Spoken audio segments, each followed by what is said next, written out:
Good morning, students. Day before yesterday, I talked about the sonnet as a form of poetry, and I told you something about how the sonnet was originated, how it came into existence, and who was the first writer of sonnet. I told you all about that.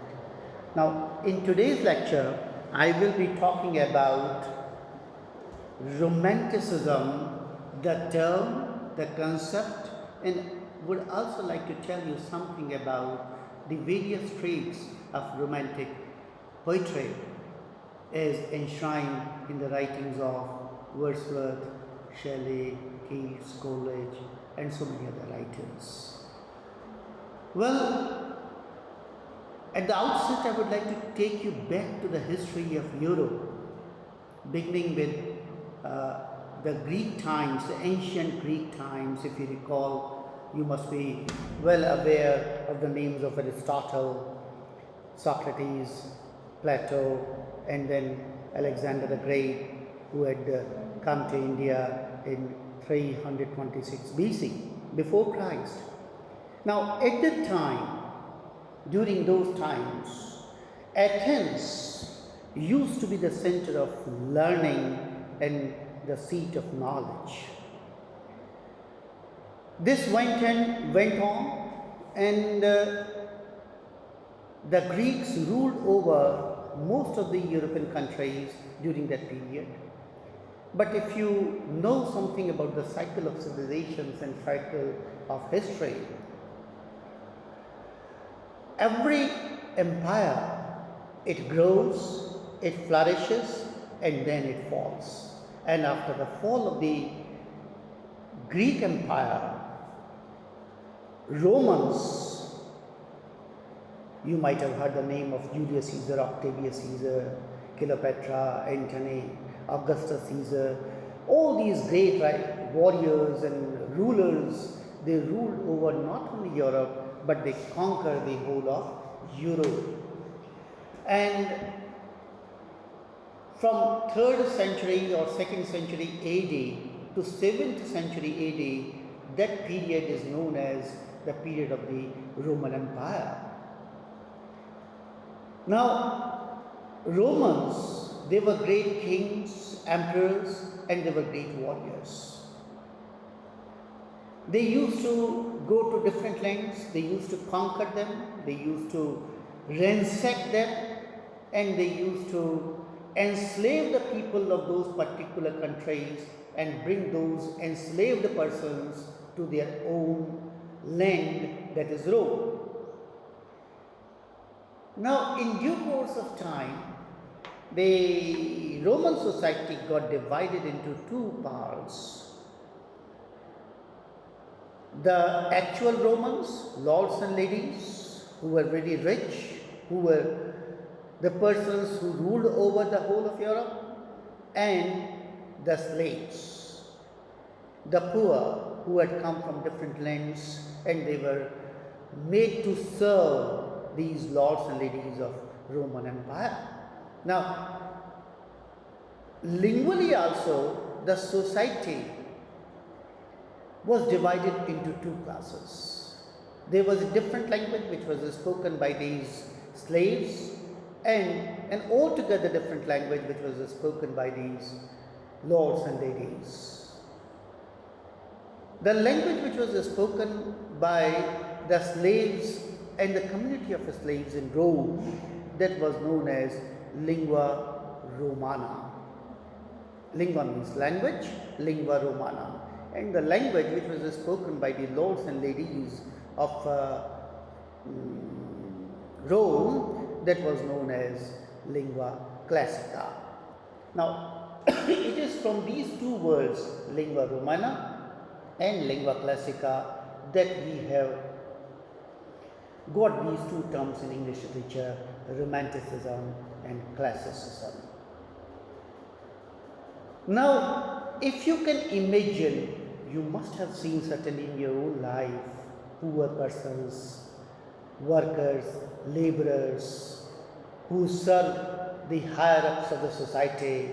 If you can imagine about the life the traits, the tendencies, the temperaments of these poor persons, you would be able to understand romantic traits in poetry or romanticism in literature, because whatever are the tendencies and traits of a poor person, they are the tendencies and traits of romantic literature, and whatever are the tendencies and traits of a rich person, one who belongs to the society of haves, who has got everything at his disposal. If you understand that sort of person, you understand classical literature or classical poetry in English literature. Okay, the thing is that romantic has got something to do with the poor, with the have not, and the trodden of the society, the poor who do not have 2 meals a day to eat, and the word classical is derived from the persons who are rich in the society, who have got everything, the Tatas and the Ambanis, something like that. Now, coming to romantic literature or romantic poetry, as we have got in English literature, you must have heard the names of Wordsworth, Shelley, Keats, Coleridge, Lamb, Hazlitt. They were all romantic writers. What are the tendencies which you find in them? What are the traits of romantic literature we are going to discuss right now? Now, I may tell you one very important thing. There is a concept of the present. What is present? Present means here and now. Remember, every poet or writer, he is disgusted and frustrated with his present. Now, there are two ways to deal with this present. Either he would try to escape from this present, or he would try to remain very much in the present and would try to reform it. Present means here and now. Now, a romantic poet, he is equally disgusted with his present, so much so that he would not try to even reform it, he would try to escape from it. If he is disgusted with his present, which is now means present, if he is disgusted with his now, he would try to escape either to past or to future. Past means his own past life, personal past or impersonal past, or his own future or impersonal future.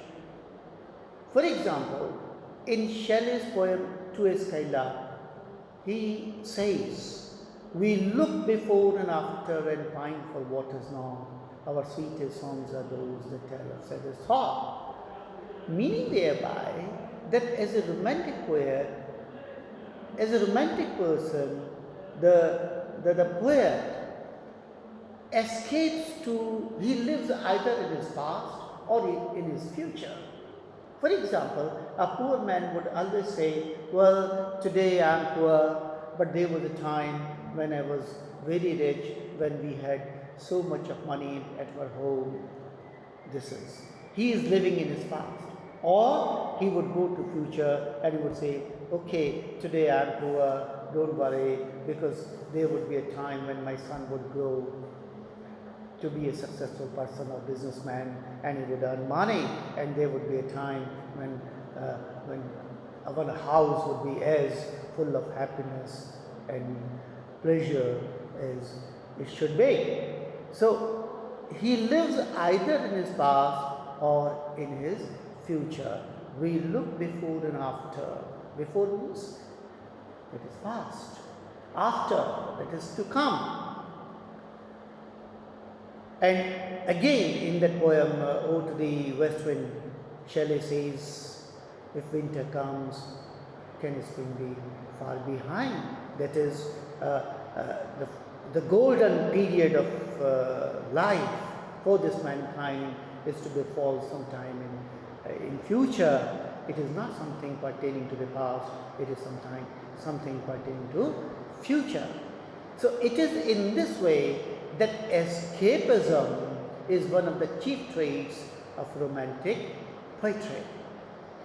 They escape, they go to the past ages. For example, Shelley, Keats, Wordsworth, they went back to the Middle Ages, they went back to their to the ancient Greek times, Hellenism in literature, or they would think of some golden age to come down on this planet sometime in future.